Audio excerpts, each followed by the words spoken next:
So Pablo, you got your own this whole stable of characters, right? But when new people come into the spotlight, you must have a look at them and say, that is the voice that I can replicate. But other people, you might say, you know what, I'm not going to be able to do that. Is that the way you work? You know, I'll have like a roommate or somebody who have the same inflection. Like, you know, if you go deep like this, then you know you can do, or you go a little, take the inflection, take it higher. You can go into a Dennis Hopper, man. Like somewhere, man, there's a guy out there somewhere. You know where that guy's. If I can teach you to do Casey, you know, just or Howard Stern, you just talk with little words first. You know, like you look at hot. Or let me tell you something. Just start with, let me tell you something. You take it deep like that. I go into a Mel Gibson. You want me to kill myself? I said, what you want me to do? All right. You gonna take the gun? I said, what you want me to do? Yeah, Rick, what's the deal? Take the gun. What was that film? What was that series? I was watching it again last night, actually. Lethal Weapon. Was it Lethal Weapon 1? Yes. It was Lethal Weapon 1, yeah, where you lived on the beach in the caravan. Absolutely, yeah. And the helicopters go, you want me to do it? All right, you take the gun. Oh, I'm getting too old for this. And then you can go into Michael J. Fox, which takes the inflection of going into like a big brother, you know, hanging out at the club. We'll go down to adult world, yeah. You know, because how can you feel like a pervert buying a condom when the guy behind you is buying a bondage mask and a butt plug? It's all right. So, you know, but you know, that's how it basically works. You know, it's like Chris Rock was really difficult to learn because I had to call this guy up and go, and he would call him and go, "What's up, Pablo Fresca, Jennifer Lopez?" Now, since all these celebrities are having babies, you can take it and squeeze it into like a Jay Leno's baby will talk like this, and Al Gore was in the news today. to Gary Busey's baby. Okay, let me tell you something. Right, you get the whiskey, okay? Just get right in there, go to AA. There you go. And a Danny Glover baby. What's the deal? Yeah, present of mine.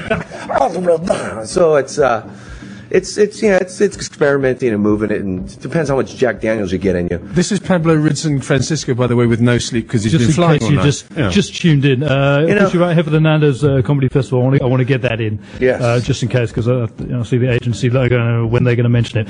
You've been here before, though, South Africa, right? I went to Johannesburg. That was kind of fun. I picked up an escort there, and she put me in the basket and put me right on her head and shook me around a little bit, and got a little scratched up. But I lost my wallet, and lost it. Yeah. Let's go to the clip. That's the clip right there. So.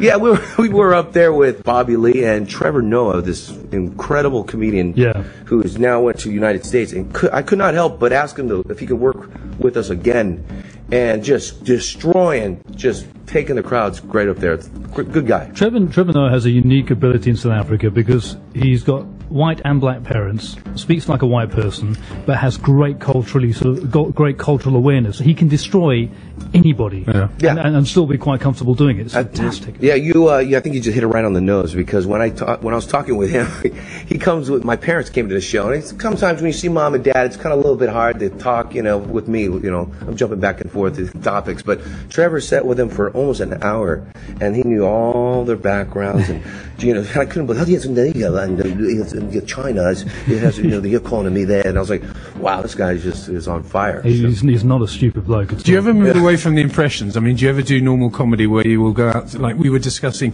American comedians that we'd been influenced by in our youth? Right. Andrew Dice Clay was one. I mean, he's a filthy mouth. Yeah. But I mean, occasionally quite funny. Do you ever say to yourself, right, I'm going to go out now, I'm going to do something completely different, no impersonations, just do comedy? Yeah, you know, some people have the character to go through that, you know.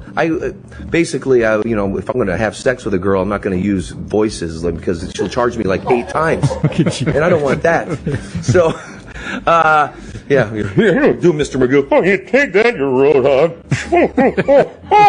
Oh, I'm done. So, I've got just got to throw this in. Do you know Dr. Ray, the guy who cuts up people in LA on he's on he has this reality TV show. He does boot Robert jobs. Ray or something. Robert Ray, That's him. Yeah. you know what? I don't. Is he like a therapist? Yeah. No, he's a plastic surgeon basically. Oh yeah, you know, I've heard of him. I've not really got into the show too much. You know, the one who has a lot of plastic surgery. I watch it for his wife. There you go. Let's go to the clip. But they say to me very quickly. I phoned his agent yesterday. I said, look, we'd love to get Robert in here because I think he's an idiot, but I think it would be nice to have him on because he takes takes himself so Oh, seriously. about you the know, cutting he and goes, everything else, yeah. And she goes, well, you've got to be careful because he's totally unfiltered. I mean, he'll say whatever he wants. Right. I think, well, screw it. We've had you on today. It doesn't matter. And then we tuck the skin back from right by the nose, and then. But to answer your question, yes. Sorry. Yes. No. I mean, I will if I'm serious. But usually on stage you can't get serious. I don't want everyone to take my act totally serious. It's you make fun of people. Dr. Phil, we're working on that guy. What you need to do? What were you thinking? You brought STDs into your family. What were you thinking? STDs is like algebra. You either get it or you don't. Okay. Either way, you're scratching your head. What were you thinking? You want to have sex with me? Listen, I'm not a homosexual. I'm open-minded, but I'm not open-behind. All right, let's get to the next question. And he's still genuine like that, but of course, it draws a better picture. So it's like, I don't know, try to be like Saturday Night Live divided by the square root of robot chicken, whatever that means. Do you prefer a live audience, or I mean, you've done a lot of TV. What do you prefer? You know what? I like to do it in front of if there's like 4 or 5 people. I like to be like you walk into a coffee shop or something. Like, this is amazing. This is the badass little setup you got here. So yes, of course we'll do it here. And you got all the booze here. You can do Johnny Carson on Coke. Like we have our own barman. Ryan is literally our. He's a barman. Hey, what's up, Sammy? There you go. You do Scarface. You know what? I tried to make you my top 10 friend. Okay, I put you on MySpace. Okay, and then I take a little level. Okay, I've been poking you. Okay, I've been poking you for a long time. Okay, then you tag me. Say hello to my top 10 friends. So just the moving around and stuff like that. It's like Johnny Carson on cocaine. I am so high. I am so high right now. I'm a little paranoid. Is that a new drummer? Wow, where'd you score this stuff? So, were you aware that Johnny Carson was a cocaine addict, Richard? I am now. I can see why that's the show. Jay Leno, a little high, he's got like the chin is so long, he needs a tie clip. So, anyhow. I would basically, that's what basically doing those voices and stuff, it gives me a better picture of, getting crazy. I don't like the politics. You just come off an airplane and you're clearly quite animated and full of energy, but is there any, do you take a drink before you go on stage? You know what? I went to AA, got my car towed by AAA. Then I was talking to 2 pilots on American Airlines when I needed only 2 batteries of AAA batteries. Usually I would get a few drinks in me, but after that, you get too many drinks, you start sounding like Ozzy Osbourne. So. You start sounding like Sylvester Stallone. You there, you say everybody does an impersonation of me. So, I got tiger blood in me. I cheat on my wife like Tiger. But, a few drinks. I've had a few drinks. The drinks, after I get tired after a few drinks, So, I'll maybe take a shot or two from the audience, but people take a shot and keep on drinking. Then you sound like Bill Cosby. But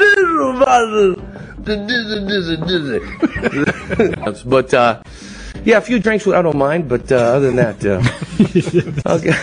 I have a few drinks, okay? I have a few drinks. Richard, I'm exhausted. Little John, I'll take over the show, but that's fine. We're done drinking anyway. It must be the tea. It must be the tea here. Boss tea, that'll do it to you. There you go, Doc. Come on. Now I'm shaking like, you know what? I can make a good drink. Come on, it's Michael J. Fox. Come on. Okay. Before we go, I just want to check. You got guys like you were doing Jay Leno earlier and that sort of thing. Right. More straight guys. Is that something you would ever do? I mean, would you want your own talk show kind of? Do the Letterman type thing? Yeah, the thing is, it's really monotonous. You got all these talk shows. Hey, let's go through the formula of the monologue, and then let me introduce you to the band that you've seen 100 damn times during the daytime. Everybody, give it up for the Willflowers. And then they come out. That would be. I could not get myself caught in that.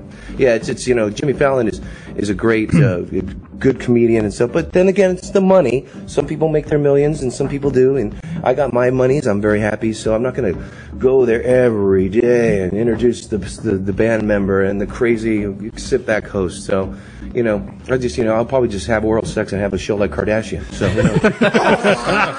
Ooh.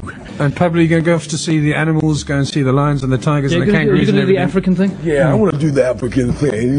This is Tracy Morgan. I'm going to go down there, I'm going to get crazy. And when I do, I'm going to get a little bit of monkey and touch my monkey. There you go. Do you know Paulie Shaw? Oh, yeah, buddy. I was just with him last week. We got pulled over by a cop, and Paulie talked us away out of it. Can you believe that? Paulie is Funny a great friend of this station. I can just imagine the two of you together would be... I would say Paulie Shore is probably one of the best comedians I've ever opened up for in my entire life. And I have the footage at my house at the Centennial Theater back in '91, and he was such a nice guy. And hey, still buddy, and his weasel, and he's crazy, and he can be in Spanish. Hola, yo soy the weasel. Caramba, so yeah, come to the show. This is the place to start the party. Come to the Pablo Francisco, Michael Loftus. Everyone, comedians are going to be there, and then we'll get crazy on that one strip you guys got down right by Adult World. This summer has 2Ocean Vibe written all over it. Now back to 2Ocean Vibe. Brilliant. Thank you. Pablo Francisco, thank you for very having much, me. sir.